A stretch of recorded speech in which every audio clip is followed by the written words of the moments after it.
Hello बच्चों, कैसे हैं आप लोग। उम्मीद है अच्छे होंगे और पढ़ाई लिखाई बढ़िया चल रही होगी।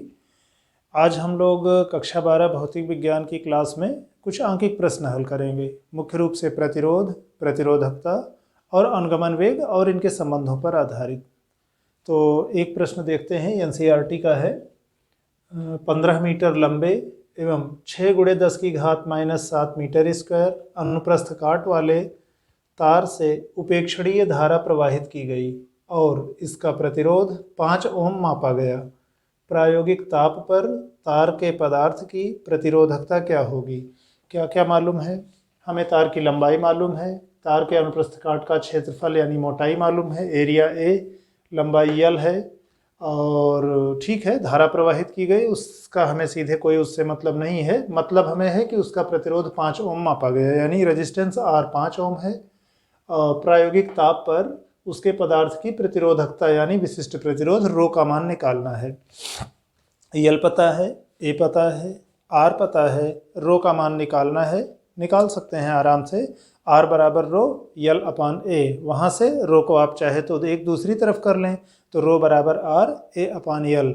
ये साई मात्रकों में सबके नाम मान रखेंगे और सरल कर लेंगे। हल देख लेते हैं इस प्रश्न का। देखिए, हमें मालूम क्या क्या है। तार की लंबाई यल 15 मीटर मालूम है। अनुप्रस्थ काट का क्षेत्रफल यानी एरिया ए 6.0 × 10⁻⁻7 मीटर स्क्वायर। प्रतिरोध रेजिस्टेंस आर बराबर 5.0 ओम और प्रतिरोधकता यानी स्पेसिफिक रेजिस्टेंस विशिष्ट प्रतिरोध रो हमें निकालना है। सूत्र हमें पता है, आर बराबर रो यल अपान ए। वहाँ से आप रो बराबर, रो को इधर रहने दो तो ए इधर गुणा में चला आएगा और यल इधर भाग में चला आएगा, तो रो बराबर आर ए अपान यल। मान हमने रख दिया, आर का मान, रो का, ए का मान, यल का मान सभी एसआई मात्रकों में थे। सरल कर लिया, 2 गुणा 10 की घात -7 ओम गुणा मीटर, ये होगी प्रतिरोधकता उस ताप पर तार के पदार्थ की। ठीक, अगला प्रश्न देखते हैं। दूसरा प्रश्न एक देखते हैं। एक ही धातु के 3 तारों की लंबाइयों तथा द्रव्यमानों का अनुपात क्रमशः 3:2:1 तथा 1:2:3 है। इन तारों के प्रतिरोधों का अनुपात ज्ञात कीजिए। क्या क्या दिया हुआ है। एक ही धातु के बने हैं, 3 तार हैं, उनकी लंबाइयों का अनुपात दिया हुआ है और उनके द्रव्यमानों का अनुपात दिया है। प्रतिरोधों का अनुपात पूछा गया है। जब पदार्थ एक ही है तो विशिष्ट प्रतिरोध एक ही होगा। आर बराबर रो यल अपान ए। रो तीनों तारों के लिए एक ही होगा विशिष्ट प्रतिरोध। यल यानी लंबाइयों के अनुपात हमें पता है और द्रव्यमानों का अनुपात पता है। अगर हमें देखिए, आर बराबर रो यल बटे ए में रो एक समान है, यानी हमें यल और ए के अनुपात अगर पता चल जाए तो हम आर यानी प्रतिरोध का अनुपात निकाल लेंगे। ए का अनुपात हमें चाहिए, लंबाई दिया है प्रश्न में। ए यानी एरिया, तार की मोटाई कैसे मिल सकती है। देखिए, तार बेलनाकार अगर हम माने, ठीक है, अगर वृत्ताकार उसके अनुप्रस्थ काट नहीं है तो घन या घनाभ के आकार की भी है। मतलब तार अगर घनाभ के आकार का है या घन के आकार का है तो भी, मतलब उसकी वृत्तीय अनुप्रस्थ काट आयताकार, वर्गाकार, वृत्ताकार या किसी भी आकार की हो। तार का आयतन उसके आधार का क्षेत्रफल गुणे लंबाई, लंबाई का मतलब सीधा खड़ा कर दोगे तो उसकी ऊंचाई, उसके बराबर होगा। तो आधार का क्षेत्रफल का मतलब उसके अनुप्रस्थ काट का क्षेत्रफल। तो वहाँ से हम लोग द्रव्यमान बराबर आयतन गुणे घनत्व करेंगे। आयतन के लिए आधार का क्षेत्रफल गुणे लंबाई करेंगे। वहाँ से हम लोग तार की मोटाइयों का अनुपात निकालेंगे। जब हमें लंबाइयों का अनुपात मिल जाएगा, लंबाइयों का अनुपात मालूम ही है प्रश्न में, मोटाइयों का अनुपात यानी अनुप्रस्थ काट के क्षेत्रफल मिल जाएंगे, तो रो चूंकि एक समान है तब हम प्रतिरोधों का अनुपात निकाल लेंगे। यह प्रश्न यूपी बोर्ड परीक्षा 2020 में आया था। तो आइए इसको हल करते हैं। इस प्रश्न का हल देखते हैं। देखिए, यहाँ हमें क्या क्या पता था। एक ही पदार्थ के तार बने हुए हैं, उनकी लंबाइयों का अनुपात 3:2:1 है, द्रव्यमानों का अनुपात 1:2:3 है और तारों के प्रतिरोधों का अनुपात ज्ञात करना था। ये यूपी बोर्ड परीक्षा का सवाल था। ठीक, अनुपात मालूम है तो हम किसी एक चर के साथ मान लेते हैं उनके कुछ मान। जैसे पहले तो मान लेते हैं 3 तार हैं, तो माना तारों की लंबाइयाँ L1, L2, L3 हैं। मोटाइयाँ का मतलब उनके अनुप्रस्थ काट का क्षेत्रफल A1, A2 और A3, A for area, cross sectional area. और उनके द्रव्यमान, उन तारों के द्रव्यमान m1, m2 और m3 हैं। तो 1 2 3 करके 3 तारों के हो गए, l लंबाई हो गई, a मोटाई हो गई, अनुप्रस्थ काट का क्षेत्रफल और m द्रव्यमान हो गया। अब अगर धातु के पदार्थ का जो घनत्व है वो स्मॉल d हो, d फॉर डेंसिटी, तो एक तो हमें सूत्र पता है कि द्रव्यमान बराबर आयतन गुणे घनत्व, ठीक। अब और दूसरा आयतन, अभी जैसे तार का आयतन एक बेलनाकार रूप में माने तो आधार का क्षेत्रफल गुणे ऊंचाई। आधार का क्षेत्रफल का मतलब तार के जो अनुप्रस्थ काट का क्षेत्रफल है वो आधार हो गया, तार की लंबाई वो उसकी ऊंचाई का कार्य करेगी अगर ऐसे सीधे खड़ा कर दें। तो आयतन की जगह हम लोग मोटाई यानी अनुप्रस्थ काट का क्षेत्रफल और लंबाई का गुणनफल लिख सकते हैं तार का, ठीक। अब यहाँ से आप देखिए ये तो है आयतन, यानी आयतन बराबर a गुणा l, और आयतन में आप घनत्व से गुणा करोगे तो मिलेगा द्रव्यमान, तो यानी द्रव्यमान m बराबर a into L into D, ठीक। ये हुआ। अब प्रश्न के हिसाब से हमको क्या क्या दिया हुआ है। प्रश्न में ये कहा गया है कि तारों की जो लंबाइयों का अनुपात है वो 3, 2 और 1 है, ठीक। यानी अगर L1 का मान 3L है तो L2 का मान 2L होगा और L3 का मान केवल L होगा। मान लिया L के पदों में कि ये 3L, 2L और L ये 3, 2 और 1 के अनुपात में लंबाइयाँ हो गई। और द्रव्यमान के अनुपात क्या है, 1, 2, 3, यानी m1 अगर m है तो m2 2m होगा और m3 3m होगा। यहाँ पर ठीक हमने मान लिया क्योंकि हमें ये 3 2 1 और 1 2 3 रेशियो पता था, मान नहीं पता थे, तो ठीक है हमने एक नियतांक के पदों में मान लिया कि ये मान है। फिर हमें सूत्र पता है, हम लोगों ने यहाँ निकाला है ना, द्रव्यमान m बराबर आयतन गुणे घनत्व और आयतन a इंटू एल से m बराबर a एल डी। यहाँ से आप कहो m बराबर a एल डी से तो a बराबर क्या हो जाएगा, a को इधर छोड़ दो तो l और d चले आएंगे नीचे, m बटे एल डी। अब पहले तार के लिए आप कहो तो उसकी मोटाई a1 क्या हो जाएगी, m1 बटे L1d। ध्यान रखना d है घनत्व डेंसिटी, ये तो चेंज हो नहीं रही है, सभी तारों के लिए एक जैसी ही है। मान रख देते हैं जो हमने L और M के पदों में लिखे हैं, तो m1 का मान m था, L1 का मान 3L था, 1/3 अलग कर लिया, m बटा एल डी। m बटे एल डी को हमने मान लिया कि चलो a डैश है, वैसे तो यहाँ जैसे नहीं तो यहाँ के m से कन्फ्यूज करेंगे। ये एक सामान्य सूत्र था m बराबर a इंटू एल डी। यहाँ a डैश क्या है, अभी a1 के a डैश के पदों में हमें a1 का मान मिला, इसी तरह से a डैश किसको, m बटे एल डी को लिखे हैं। अब ये मत आप सोचिएगा कि यहाँ m बटे एल डी था, यहाँ तो हमने a कहा था, यहाँ a डैश क्यों कह रहे, तो ये एक सामान्य सूत्र था और यहाँ पर हम ठीक है उसके अभी स्पेसिफिक मान लिख रहे हैं। इसी प्रकार दूसरे का जो a2 होगा, m2 बटे एल टू डी, m2 का मान रखे, l2 का मान रखे, केवल m बटे एल डी बचा, यानी a डैश के पदों में केवल a डैश हुआ। इसी प्रकार a3, m3 l3 के मान रखे, सरल किए, m बटे एल डी, a डैश के पदों में 3a डैश, ठीक, ये हो गए। अब हमको a1, a2 और a3 पता है तीनों a डैश के पदों में, L1, L2, L3 पता है L के पदों में। प्रतिरोध, विशिष्ट प्रतिरोध, चूंकि तार एक ही पदार्थ का बना है तो सबके लिए एक समान होगा, तो यदि धातु के पदार्थ का विशिष्ट प्रतिरोध रो हो यानी प्रतिरोधकता उसकी, तो R बराबर रो एल बटा ए। वहाँ से हम कहें तो R1 बराबर रो L1 बटा A1, फिर L1 और A1 के मान, L1 का मान और A1 का मान जो हमें मिला था हमने रखा, 1/3 ऊपर गया 9 हो गया, रो एल बटा ए डैश, इसको रो एल बटा ए डैश को हमने R मान लिया। अब इसी के पदों में बाकी सबको लिखेंगे, तो अनुपात हमें निकालना है क्योंकि वास्तविक मान तो पहले भी नहीं दिए थे, अनुपात दिया था तो उत्तर में हम अनुपात ही बता सकते हैं। तो R1 का मान इस तरह से हमारा 9R आ गया। R2 दूसरे वाले तार का प्रतिरोध रो L2 बटे A2, L2 का मान रखे, A2 का मान रखे, ए डैश के पदों में रो एल बटे ए डैश अलग किए, इतने की जगह R लिख लिए, तो R के पदों में R2 हमारा 2R हो गया। उसी तरह से R3 बराबर रो तीसरे की लंबाई बटे तीसरे की मोटाई, मान रखे और R के पदों में 1/3R हुआ। अब R1, R2, R3 तीनों के मान हमें R के पदों में पता है। हम अनुपात अगर निकालना चाहें उनका तो ठीक है, R तो सब में है ही है, अनुपात क्या है 9 अनुपात 2 अनुपात 1/3। अब ये सबसे छोटा है, 3 से हम गुणा कर दें तो 1 बटा का झंझट नहीं रहेगा, 3 से गुणा किए तो ये हो गया 27, ये हो गया 6 और ये हो गया 1। ये अनुपात होगा उन तीनों तारों के प्रतिरोधों में। तो ठीक है, ये एक प्रश्न हुआ। आगे देखते हैं, तीसरा प्रश्न देखते हैं। एक तार का प्रतिरोध कैपिटल R ओम है, यदि तार को खींचकर इसकी लंबाई प्रारंभिक लंबाई की स्मॉल n गुनी कर दें तो तार का नया प्रतिरोध क्या होगा। ये इसी रूप में तो यूपी बोर्ड परीक्षा में ये 2006, 2010 और 2019 में आया है। बाकी अधिकांश वर्षों में इस बीच में भी आता रहा है, लगभग हर वर्ष में इससे मिलता जुलता रहता है। यन के स्थान पे कोई संख्या होती है कि जैसे किसी तार का प्रारंभ में प्रतिरोध 50 ओम है, खींच करके इसकी लंबाई प्रारंभिक लंबाई का 2 गुना कर दें तो तार का नया प्रतिरोध कितना होगा, 2016 में आया था। इसी तरह से 8 ओम है, 3 गुना कर दिए लंबाई तो कितना हो गया। तो कुल मिला के सामान्य तरीका एक हमें पता रहे कि कैसे लगाना है। फिर से एक बार इस प्रश्न को पहले सुन लेते हैं, सामान्य तरीका समझ लेते हैं।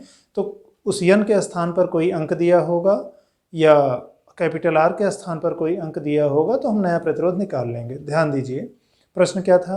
हमारे पास एक तार है, पहले उसका प्रारंभ में प्रतिरोध कैपिटल आर है, खींच करके हम उसकी लंबाई को n गुना बढ़ा दिए हैं। ध्यान दीजिएगा, खींच करके जब आप लंबाई तार की बढ़ा रहे हो तो उसके कुल पदार्थ का आयतन नहीं बदलेगा। प्रारंभ में जितना तार का आयतन था, खींचने के बाद नई लंबाई के साथ भी तार का आयतन उतना ही रहेगा। अभी पिछले प्रश्न में हम लोग ये देख रहे थे कि तार का आयतन उसके अनुप्रस्थ काट के क्षेत्रफल यानी area, cross sectional area A, और उसकी लंबाई के गुणनफल के बराबर है। ठीक, ए गुणा एल वो हो जाएगा तार का आयतन, A for area L for length. बाद में जो नई वाली लंबाई है अगर आप बढ़ा रहे हो तो एरिया कम हो जाएगा। वैसे भी दैनिक जीवन में हमारा अनुभव होगा, जैसे खासतौर पे आप रबर बैंड में गौर करो कि वो सामान्य लंबाई में है तो ठीक है, उसकी अपनी मोटाई अपनी लंबाई है, पर जब उसको खींचते हैं तो खींच करके जब आप लंबाई उसकी बढ़ाते हो तो ध्यान दो कि रबर बैंड पतला हो जाता है ना। तो वो इसलिए क्योंकि कुल रबर का जो आयतन है वो बदल नहीं रहा है, पदार्थ वही उतना है, पदार्थ तो हमने जोड़ा नहीं है उसमें कि दूसरा तार जोड़ दिए हो लंबाई बढ़ाने के लिए। तो कुल मिला के यहाँ एक बात हमें याद रखनी है कि नई स्थिति में हमें जब लंबाई पता है तो हम मोटाई का मान निकाल सकते हैं, ये मानते हुए कि आयतन नियत रहेगा, पदार्थ वही है तो रो का मान नियत रहेगा। तो इस प्रकार से हम नई स्थिति में प्रतिरोध निकाल सकते हैं। आइए इसको हल करते हैं। इस प्रश्न को फिर हल इसका देख लेते हैं। तार था, प्रारंभ में उसकी कुछ लंबाई थी, उसका प्रतिरोध कैपिटल आर था, खींच करके उसकी लंबाई हमने n गुना कर दी है और नया प्रतिरोध देखना चाह रहे हैं कि नया प्रतिरोध कितना हो जाएगा। तो प्रश्न में क्या है, तार की प्रारंभिक मान लेते हैं कि लंबाई L1 है, L है, मोटाई A1 A मान लेते हैं, प्रतिरोध R1 R वो तो खैर दिया हुआ है प्रश्न में। अब अंतिम स्थिति में, तार की अंतिम स्थिति में क्या है, लंबाई अगर हम L2 से व्यक्त कर रहे हैं तो वो n गुना कर दी गई है, खींच करके इसकी लंबाई प्रारंभिक लंबाई की n गुना कर दिए तो L2 का मान n इंटू L1 यानी n इंटू L हो गया है। मोटाई A2 संयोग से अभी नहीं पता है, आगे देखते हैं, ज़रूरत पड़ेगी उसकी। और प्रतिरोध R2 ये तो हमें निकालना ही है कि बाद में तार का प्रतिरोध कितना हो जाएगा। अच्छा, तार खींचने के दौरान कुल आयतन, जो तार के पदार्थ का कुल आयतन है वो नियत रहेगा। तो प्रारंभ में जो तार का आयतन है, और तार का आयतन हम लोग इसके पहले भी देखे थे कि उसकी मोटाई अनुप्रस्थ काट का क्षेत्रफल और लंबाई के गुणनफल के बराबर होगा। तो प्रारंभिक आयतन A1L1 हो जाएगा, बाद में आयतन A2L2 हो जाएगा, दोनों बराबर हैं तो यहाँ से हम A2 बराबर A1L1 इधर है, L2 नीचे चला जाएगा, इस रूप में लिख सकते हैं। अच्छा, L1 और L2 के मान हमें पता है कि L1 L था और L2 NL था, तो A2 बराबर, और A1 को हमने A मान लिया कि प्रारंभ में A है, तो L बटे NL, L और L कट गए यानी A बटा N, ये हमारा हुआ बाद में क्षेत्रफल उसका। अब अगर तार के पदार्थ की प्रतिरोधकता यानी विशिष्ट प्रतिरोध अगर रो हो तो प्रतिरोध पहली स्थिति में R1 कितना रहा होगा, रो L1 बटा A1। खैर L1 का मान L है, A1 का मान A है प्रारंभिक स्थिति में, और ये चीज़ R के बराबर है, ये दी हुई है प्रश्न में, दी हुई है कि प्रारंभ में प्रतिरोध R है। अच्छा, इसी में अगर हमारे पास मान लो कोई प्रश्न होता है जिसमें अंक दिया होता कि प्रतिरोध का मान इतने ओम है, तो हम वो मान यहाँ रख लेते हैं, है ना। अब बाद की स्थिति में प्रतिरोध R2 कितना होगा, रो L2 बटे A2, बाद की लंबाई, बाद की मोटाई, बटे का बटा है ऊपर जाएगा तो n स्क्वायर हो जाएगा, रो n स्क्वायर L बटा A, रो L बटा A को आप एक साथ कर लीजिए, n स्क्वायर अलग कर लिए, और ये रो L बटा A समीकरण 1 से आपका ये R है, तो यानी R2 का मान कितना हो गया, n स्क्वायर R, यानी अब तार का जो नया प्रतिरोध है वो n स्क्वायर R होगा। ध्यान रखना, n गुना खींच के लंबाई किए हैं तो प्रतिरोध n स्क्वायर R हो गया है। ठीक, एक प्रश्न और देखते हैं, ये प्रश्न भी यूपी बोर्ड परीक्षा में आया था, शायद 2008 में आया था। सन तो यूपी बोर्ड परीक्षा में 2008 में आया था। प्रश्न एक बार देख लेते हैं। 1 मीटर लंबी छड़ के सिरों के बीच 2 वोल्ट विभवांतर लगाने पर मुक्त इलेक्ट्रॉनों का अनुगमन वेग क्या होगा? और दिया हुआ है कि धातु की प्रतिरोधकता 50 × 10⁻⁸ ओम मीटर है और मुक्त इलेक्ट्रॉनों की संख्या 5 × 10⁻24 प्रति घन मीटर है। तो इसका मतलब ये मुक्त इलेक्ट्रॉनों का संख्या घनत्व है। प्रति एकांक आयतन में संख्या है तो ये संख्या घनत्व है। रो पता है, लंबाई छड़ की पता है, विभवांतर पता है, अनुगमन वेग वीडी निकालनी है। देखिए, हम लोगों को 2-3 सूत्रों का इसमें उपयोग करना रहेगा। एक तो हमें सूत्र है कि विद्युत धारा और अनुगमन वेग के बीच में संबंध है I = NE/A/VD। ठीक, वहाँ से हम धारा घनत्व निकाल सकते हैं। धारा घनत्व क्या होता है? I/A। जो I = NE/A/VD था ना, A को आप दाहिनी तरफ से बाईं तरफ बटा में ले आओ, भाग दे दो, तो I/A यानी J = NE/VD। ये आपका धारा घनत्व हो गया। फिर दूसरा एक हम लोगों ने पढ़ा है विशिष्ट प्रतिरोध, धारा घनत्व और विद्युत क्षेत्र की तीव्रता के बीच में संबंध, वहाँ से ले लेंगे। तीसरा एक हम लोग पढ़े हैं E = V/L। यल लंबाई के चालक के सिरों के बीच में अगर आप V विभवांतर लगाते हो तो विद्युत क्षेत्र की तीव्रता E = V/L यानी विभव प्रवणता का मान विद्युत क्षेत्र की तीव्रता के बराबर होता है। तो इन 3 सूत्रों का प्रयोग करते हुए हम लोग इस प्रश्न को हल करेंगे। आइए इसका हल देखते हैं। इस प्रश्न का हल देखते हैं। वैसे इस प्रश्न को कई तरीके से लगा सकते थे, ठीक है, एक तरीका हम लोगों ने फॉलो किया है। प्रश्न में क्या दिया हुआ था? 1 मीटर लंबी छड़ है, लंबाई L 1 मीटर है, वोल्टेज जो लगाए हैं 2 वोल्ट है और अनुगमन वेग निकालना है VD ड्रिफ्ट वेलोसिटी, प्रतिरोधकता रो दिया हुआ है, मुक्त इलेक्ट्रॉनों की संख्या घनत्व, चूँकि प्रति घन मीटर संख्या इतनी है तो ये संख्या घनत्व हुआ, ये दिया हुआ है। एक सूत्र हमें पता है I = NE/A/VD। वहाँ से हम A को इधर लेके चले जाएं तो हो जाएगा I/A, धारा घनत्व J = NE/VD। एक समीकरण छोड़ दिए। दूसरा, विशिष्ट प्रतिरोध की एक परिभाषा हम लोगों ने 3-4 वीडियो पहले पढ़ी थी विशिष्ट प्रतिरोध वाले में। तो रो = E/J वहाँ था। E विद्युत क्षेत्र की तीव्रता है, J धारा घनत्व है। यहाँ से आप J को उधर लेके चले जाओ तो J = E/ρ कह सकते हो। E विद्युत क्षेत्र की तीव्रता क्या होती है? विभव प्रवणता के बराबर, यानी L लंबाई के चालक के सिरों के बीच अगर आप V विभवांतर लगाते हो तो V/L का मान आपके विद्युत क्षेत्र की तीव्रता के बराबर होगा। ठीक, तो E की जगह पर आप V/L लिख सकते हो। तो यानी J = V/L और ये रो विशिष्ट प्रतिरोध है, ठीक है, तो L यहाँ नीचे आ गया, V/L रो हो गया। और यहाँ हमने कहा था J = NE/VD। इन दोनों को हम इक्वेट कर सकते हैं, बराबर कर सकते हैं। ठीक, सूत्र या राशियों को हमें उन राशियों की तरफ जाना है जो हमें प्रश्न में दिए हैं और जो निकालना है। ठीक, तो इसलिए हम लोग इस तरह चल रहे हैं, नहीं तो E दिया होता तो हमें V और L की ज़रूरत ना होती। खैर, अब यहाँ से हम VD एक तरफ छोड़ देते हैं, N और E इधर नीचे चला आएगा, तो VD = V विभवांतर बटे L लंबाई, रो विशिष्ट प्रतिरोध पहले से है, N और E नीचे आ जाएगा। ठीक, मान सबके रख दें क्योंकि इन सभी राशियों के मान मालूम हैं। V वोल्टेज 2 वोल्ट और सभी SI मात्रकों में। सारी राशियों के मान अगर हम SI मात्रकों में लिख रहे हैं तो जो अंत में हमारा उत्तर आएगा वो भी SI मात्रकों में आएगा। अनुगमन वेग का चूँकि वेग है तो उसका SI मात्रक मीटर प्रति सेकंड होगा। तो ठीक है, V वोल्टेज 2 वोल्ट हो गया, लंबाई 1 मीटर हो गई, रो विशिष्ट प्रतिरोध इतना हो गया और N का मान मुक्त इलेक्ट्रॉन का संख्या घनत्व तो इतना हो गया। E इलेक्ट्रॉन पर आवेश की मात्रा है, जो I = NE/A/VD हम लोग लिखे थे ना, यहाँ पर E इलेक्ट्रॉनिक आवेश है यानी इलेक्ट्रॉन पर आवेश की मात्रा है। नहीं दिया है प्रश्न में तो भी उम्मीद की जाती है कि आपको ये तो याद होगा, पता होना चाहिए। तो ये इतना हुआ। ठीक, हमने मान रखा, सरल किया, 50 और 5 250, 1.6, 8 और -19, -8 -19 -27 और 24। ठीक है, इन दोनों को गुणा किए 400 आया, गुणांक अलग कर लिए, नीचे बचा 10⁻³ ऊपर आएगा तो 10⁻+3 और 10⁻³ का मतलब 1000, गुणा हुआ तो 2000/400, 4×5 = 20 यानी 5 मीटर प्रति सेकंड। ये इस स्थिति में हमारा अनुगमन वेग होगा। सामान्य रूप से इतना होता नहीं है, अनुगमन वेग मिलीमीटर प्रति सेकंड की कोटि का आमतौर पर प्रायः होता है, पर ठीक है, यूपी बोर्ड ने अपने परीक्षा में जैसे भी अंक दिए थे उस अंक के हिसाब से इतना उत्तर।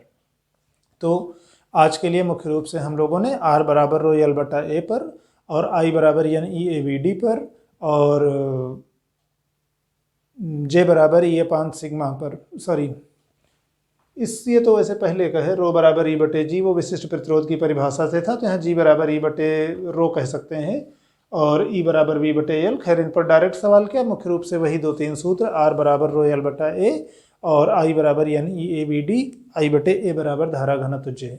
मुख्य रूप से हम लोगों ने इन पर प्रश्न हल किए। आज के लिए अभी इतना ही। इसके बाद अगले भाग में हम लोग प्रतिरोधकता और उस पर ताप के प्रभाव, या तो उस पर हम लोग वीडियो देखेंगे या फिर जैसे प्रतिरोध और विशिष्ट प्रतिरोध पढ़े हैं तो इन दो से और मिलती जुलती राशियां हैं चालकत्व और विशिष्ट चालकत्व और गतिशीलता, तो या तो इन पर पढ़ेंगे। तो जल्दी ही हम लोग मिलते हैं अगले टॉपिक पर।